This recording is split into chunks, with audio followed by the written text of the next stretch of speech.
Nagbabalik po ang Kaimel sa DCRH sa ating program, sa ating bahagi na ating programa. Makakausap na natin ang ating special guest ngayon na pakilala na natin, partner Emer. Go ahead. Oh, Sino yun? aba, siyempre. Ayan na naman. It is beautiful eyes once again, ang Lucky Kumuputi-putita. Fresh. Yes. Nako, pakikilala namin, diretso na tayo. Ang talagang mahusay na ophthalmology in aviation. Ba? Magandang mata. Oo, sa pagiging piloto. Tama ba yan?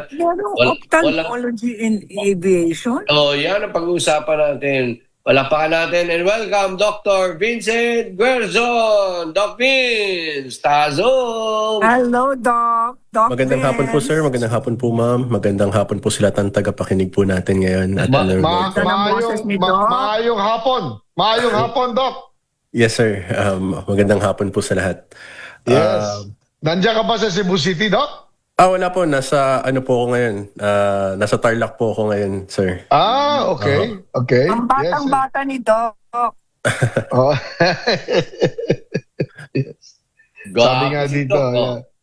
Okay, go Doc. Ano ba yung pag-uusapan nating special natin sa Lucky Fresh ngayong araw? Bali, sir, ma'am, yung ating pag-uusapan po ngayon tungkol po sa ophthalmology sa aviation para po sa ating mga piloto. More on sa eye health ng ating mga pilots. Ano po ba yung hinahanap sa mga piloto? Yung mga, lalo na po sa mga gusto po mag-apply bilang isang piloto. Alam po natin sa aviation, napaka-importante po ng ating eyesight. Habang nagpapalipad po, buhay po ang nakasalalay sa ating mga piloto and they have to make split-second decisions based on what they observe on the current situation. So, hindi lang po ito sa mga airplane, pati po sa mga helicopter na kailangan po mas mabilis yung reaction time nila. That's why there's a very heavy reliance on vision, and as an ophthalmologist, part po ng trabaho ko to make sure na maganda po yung vision ng ating mga piloto so that they could serve their yung kanilang kinikater ng mga tao and to make sure that everybody is safe during the flight. Yeah. Doc, That sinabi go ahead. Go ahead, Cory. Go ahead, Cory. Yes, no, naisip ko lang Pag sinabi niya maganda ang vision ng ating mga piloto, dapat 20/20 vision yun, di ba, Doc? Yes, ma'am. Ang goal po talaga is 20/20 vision para sa ating mga piloto. However, ngayon po mas naging open na po tayo. Dati kasi medyo stricto eh. Ngayon, pumapayag na po na may eyeglasses as long as 20/20 pa rin po yung vision pagka may salamin. Pagka bagong pasok po, gusto sana natin is 20/40. Then, na-improve po ng salamin yung kanilang vision. However, mamaya din po babanggitin ko, yung iba po kasi medyo malabo po yung paningin pero kaya pong i-correct ng laser surgery. Kaya hinihikayat po natin yung ibang mga interesado na magpa-laser muna before po sila pumasok ng pagiging piloto. So in other words, hindi porket malabo ang paningin mo at the onset, rejected ka na. Kasi pag 20/40 okay now. nagpa-laser naman at na maganda ang naging laser at magiging 20/20, pwede pa rin sila maging piloto. Tama po, Tama Sir ba, Doc? Vicky. Yun. Yes, sir. No, but Doc, there was hindi a po time... natin 2021? 20 No, but Doc, there was a time Di ba pwede? na talagang at the onset pa lang, importante na pumasa to a certain eye examination, di ba? Oo. Yes, sir. Di ba? Hindi lang basta eye examination, talagang kasi di ba sanay tayo sa normal na tao na hindi naman piloto, yung eye examination, tatakpan yung kaliwa, tatakpan yung kanan, yung pala, minimorya na pala yung mga letra. Opo. Di ba, Doc? Yes, sir. Di pwede yun. Madami naman po tayong paraan para Magdadaya ka. i-randomize po natin yung binabasa para mahuli po natin sino yung nanloloko lang. Yeah. Saka, Ayun. aside po sa 2020, yung nabanggit po ni Ma'am Cory, tinitignan din po natin yung color vision. Tapos yung depth perception, yan po yung mga importante po. Isa pa is yung field of vision, dapat po wide yung kanilang nakikita. Kaya yan po yung mga ina-assess po natin sa kanila. Kaya tulad po sa mga applicants natin, sinecheck natin yung Ishihara para malaman po natin yung kanilang ability to see colors. yung kanilang stereopsis, yung ability nila ma-perceive in depth. So parang 3D po yung vision. May mga Okay. tao po kasi, kunwari may pagkaduling or may pagkabanlag, hirap po sila magkaroon ng isang image sa utak nila. Kasi magkaiba po yung nakikita ng bawat mata. Pagka ganun po, okay. hindi sila nagkakaroon ng 3D perception at mas delikado po Correct. yung para sa mga lumilipad nating mga Correct, piloto. correct. Ano yung sinabi mo? Ishihara? Ishihara, sir. Opo. Yung, Para yung magiging, malaman mo kung colorblind. yes, sir. Pang screen po natin yun. Yun yung may parang may mga Ayun. bilog. Yeah. Tapos may mga numero po nakasulat. Kadalasan po kulay green, yellow, sa red po yung mga tuldok. Yung iba po, Okay. hindi natin malalaman kung ano yung kanilang problema sa mata. Ang pinaka-common po dyan is yung red sa green. Yung po yung pinaka-common ng color deficiency. And around 8% po ng male population sa mga kalakihan is colorblind sa red saka sa green. Kaya, yun po yung 8% ating colorblind sa red. 8%. Opo. Oo. Genetic Kasi- kasi yun eh. Hindi, tsaka ngayon kasi, di ba, Doc, let's say, yung mga instrumentation lang sa cockpit, napaka makulay yun. Opo. May mga rason yun, di ba, Doc? Opo. Tapos, yung pag-approach mo sa landing, Yes. ang nakikita na natin ngayon as a passenger sa international flight, pwedeng tingnan mo yung camera na nandun eh.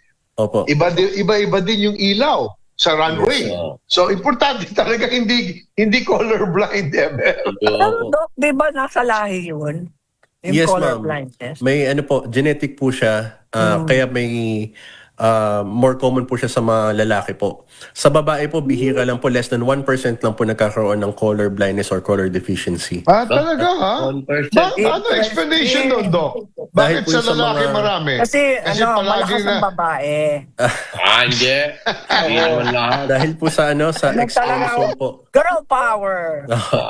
Sa ano po yun eh, sa genetics po natin, meron tayong sa lalaki po, di ba, XY, tapos sa babae po, XX chromosome. So Yeah. kung may problema po yung isang X chromosome sa babae, at least may isa pa po silang spare na X chromosome. Unlike po sa lalaki, pag mali na po yung X nila, yung Y, yun na lang po yung kanilang kabilang chromosome.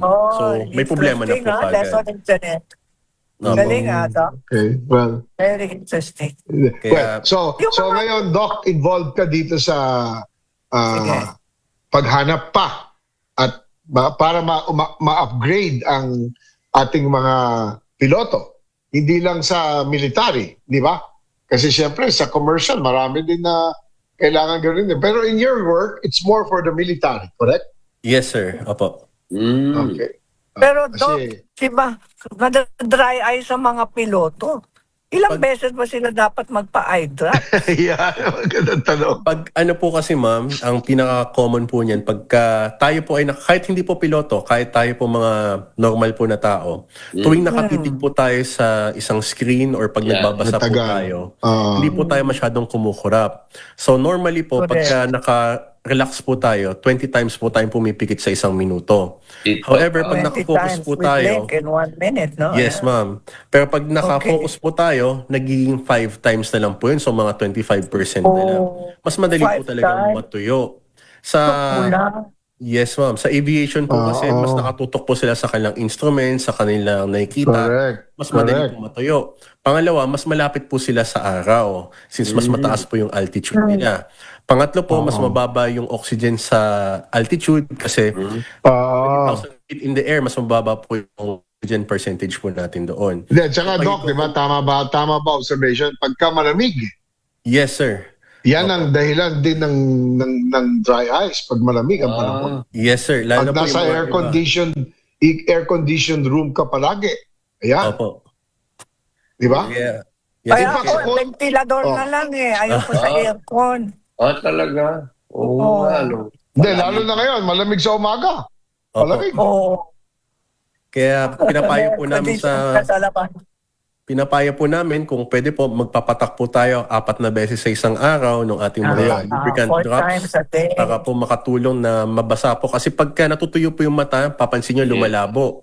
Minsan may magpapakonsulta po na nalabo daw yung paningin nila, pero nawawala-wala lang, bumabalik din po. Pag silip po namin sa mata, madali pong magtuyo. Kaya importante po, Ayun. magpatak Yun. ng gamot. Pero kung sakali po, pwede din tayo minsan po kasi may naiipon na dumi sa ating mga pilik mata. Hindi po Correct. makalabas yung natural na oil. Yung natural na oil na po yun, siya po yung pumoprotekta sa mata natin para hindi po madaling tuyo. Ayun. Kaya minsan po pagka mahilig po magmotor or lagi po nasa arawan, naiipon po yung dumi dito, hindi po makalabas. Kaya pinapalinis po namin. Minsan nagpapalagay po kami ng maligamgam para po makatulong. Ayun. Yan, Doc, maligamgam na tubig. Yeah. So, Doc, dapat talaga... Ganda ng advice ni Doc. Yes, patakan ng Lucky Fresh. Di yung mga nasa... Yung Luck Refresh. Oo, yung Dapat mga nasa... pamigay ka ng Luck Refresh libre sa mga tagapakinig natin. Yes. Mga manonood. Patak ng patak para lalo na yung mga contractor na corrupt ng corrupt. Ayan na ka na naman. Ayan ka na naman. Okay, Doc. Alam namin, busy-busy ka. Nasa yung opportunity magbigay ng iyong mga final messages sa ating mga taga-subaybay. Siyempre, mata, di ba? Taga-panood at mga taga-pakinig. Go ahead, Doc. Opo, maraming salamat po, sir. Papaalala lang po na ating alagaan po yung ating mata. Dati po nagkaroon ng pag-aaral na pinaparank yung mga senses natin at ang pinaka-importante daw po sa karamihan ng tao ay ang ating paningin. Tandaan po natin na alagaan po natin ito. Magpakonsulta po lagi sa inyong ophthalmologist kahit po every 3 to 6 months. Ma-check po natin, lalo na po at may mga iba pong kondisyon na hindi po natin mahuhuli basta-basta. Kaya habang maaga pa lang po, ipacheck po natin para mabigyan po kayo ng tamang albiso kung kailangan magpasalamin, kung kailangan maggamot, or para po sa mga malulubhang kaso ay kailangan po magpa-opera. Pero habang maaga po, maagapan po natin kasi marami pong kondisyon sa mata ay pwede pong maiwasan. Yeah, early detection. Yes, sir. Wag mag-hesitate, magpunta sa doktor, magpunta sa ophthalmologist para maagang malaman Magpa-check kung up anong tayo. Yeah. Opo. 2 beses sa isang taon dapat daw. Yeah. Maraming salamat, Dr. Ronel Thank you, Vincent Gerson. Maraming salamat, taga Doc. Cebu City. Mabuhay po kayo. Maraming salamat at mabuhay po kayo, Doc. Maraming Right, salamat Sir po sa John. inyo lahat po. Right, Sir John. Okay. God bless po. Okay, sa oras natin na 4:57 na po ng hapon.